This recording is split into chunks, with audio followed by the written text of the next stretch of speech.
Hello, my name is Tristan Bass, and this is going to be my first ever book review. I will be reviewing Leah Bobet's Above. Above is a fantasy about a boy and a girl named Matthew and Ariel. In the story, Matthew and Ariel are beasts. They are different. They are freaks. And they live in an underground refuge called Safe. While they live in Safe, something happens one night after Ariel runs away, and Safe is attacked by an old enemy and shadow creatures. When it gets attacked, everything kind of falls apart, and it's a fend for yourself moment. Matthew and Ariel end up sticking together, but they don't know how to get help or how to help anybody else. So even though they stick together, it's very difficult. Them and a few other friends make it up above to the city that they just call the Above, and they end up hiding away in Dr. Mary Beth's house. While they're living and hiding away, they're plotting how to get back to their home. The whole story follows Matthew, Ariel, Whisper, Jack, and Dr. Mary Beth as they kind of navigate the city to find out how to save their home. The whole time they're having to pass as normal humans, while in the book they're not normal at all.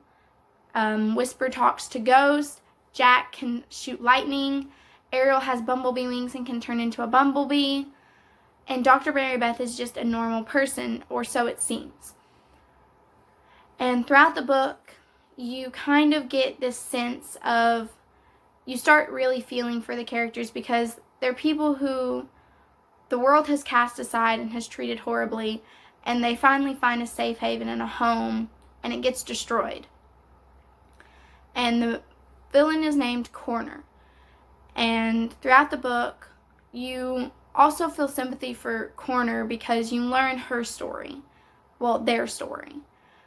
And while you're feeling for Corner, you also understand why things happened the way they happened.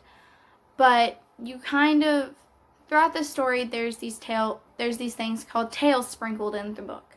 And it's the people who lived there in safes and the people who helped build safes' tale. And it's how they ended up at safe, what led them to be in safe, the tale of what happened after they were at safe even. And so you get a hint of everyone's lives. You learn a little bit of everyone. Even though it's from Matthew's perspective, Matthew's what they call the teller. And the teller is somebody who keeps the stories of Safe in his mind and tells them to others to kind of let them know the story of Safe and to understand why Safe needs to be kept safe.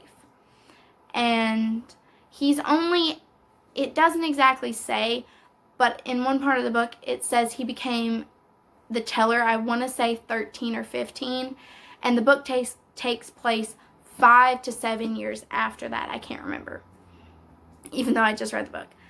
And so he's only like maybe 18 to 21 in the story. So he's very young, and he's very inexperienced because all he's ever known is Safe. He was born in Safe, he's lived in Safe.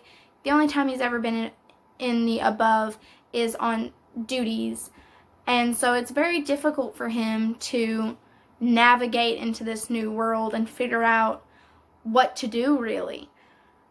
And so throughout the story, he takes a dark development, and the whole story takes very dark turns at certain areas because you're learning basically the story of other people's heartbreak and the breaking of their bodies and the breaking of their spirits, because these people are basically they're representing the horrible, horrible things that people with mental health went through at a time when people didn't understand mental health.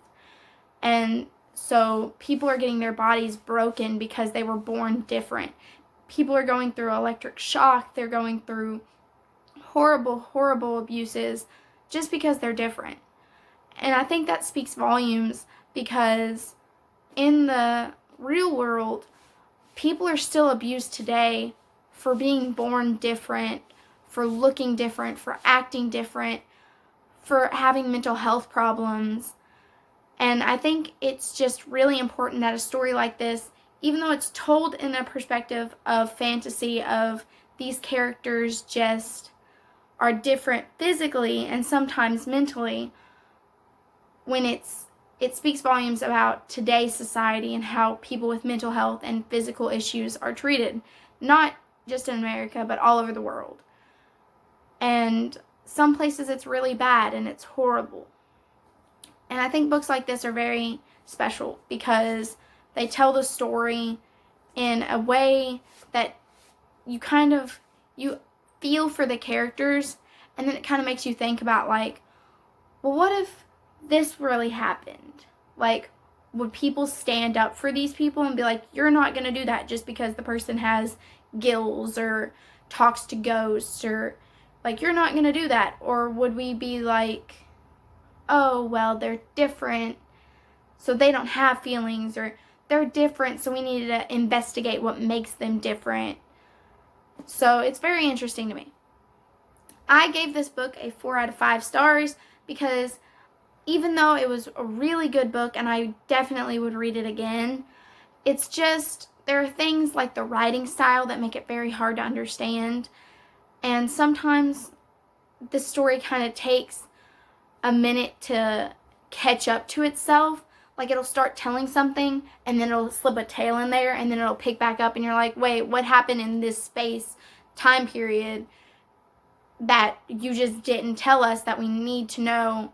And it kind of forces you to move past it without knowing. But it's a good read and I would definitely recommend it. I'm probably going to be passing this on to my sister and telling her to read it. But